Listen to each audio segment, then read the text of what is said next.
തലമറയ്ക്കാതെ വൈനും കുടിച്ച് തെണ്ടുന്ന പെണ്ണ് ഉത്തമ സമുദായത്തിലെ പെൺമക്കളല്ല. തലമറയ്ക്കാതെ കല്യാണപ്പുരയിൽ ചെന്ന് വൃത്തികേടുകൾ കാണിച്ചു കൂട്ടുന്ന പെൺമക്കൾ ഏത് ഇസ്ലാമിന്റെ വാപ്പാന്റെ മക്കളാണെങ്കിലും ഉത്തമ സമുദായത്തോട് ചേർക്കപ്പെടാൻ അവകാശമില്ലാത്തവളാ.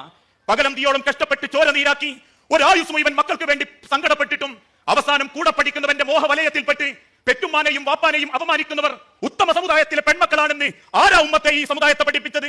അവരല്ല ഉത്തമ സമുദായത്തിലെ പെൺമക്കൾ. ഉത്തമ സമുദായത്തിലെ പെൺമക്കളെ കാണണമെങ്കിൽ അവരെ മാന്യതയുള്ള ദീനീ ചിട്ടയുള്ള കുടുംബങ്ങളുടെ അകങ്ങളിലേക്ക് ശ്രദ്ധിച്ചാൽ മതിയാവും.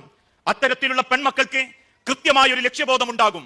ജീവിതത്തിന്റെ ഇബാദത്തുകളിൽ, അവരുടെ വസ്ത്രവിധാനങ്ങളിൽ, അവരുടെ സംസാരങ്ങളിൽ, അവരിടപെടുന്ന ഏത് രംഗത്തും ആ ഉത്തമ സമുദായത്തിലെ പെൺമക്കളുടെ ഐഡന്റിറ്റി അവരുടെ സ്വഭാവത്തിൽ നമുക്ക് കാണാൻ സാധിക്കും. അവരിടപെടുന്ന മേഖലകൾ അറിവുകൾ തിരിച്ചറിവുകളാക്കും.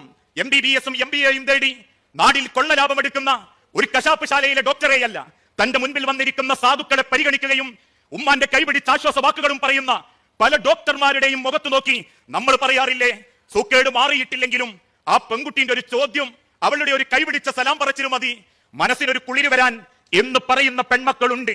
കുടുംബത്തിന്റെ കാവലാളാവുന്നവർ, രക്ഷിതാക്കൾക്ക് തണൽ കൊടുക്കുന്നവർ, ഈ മതത്തെ പറയിപ്പിക്കാത്തവർ, ദീനെന്ന ഇസ്ലാമിനെ നെഞ്ചോട് ചേർത്ത് തന്റെ ഇതര സഹപ്രവർത്തകർക്ക് പോലും മാതൃകയാകുന്ന പെൺകുട്ടികൾ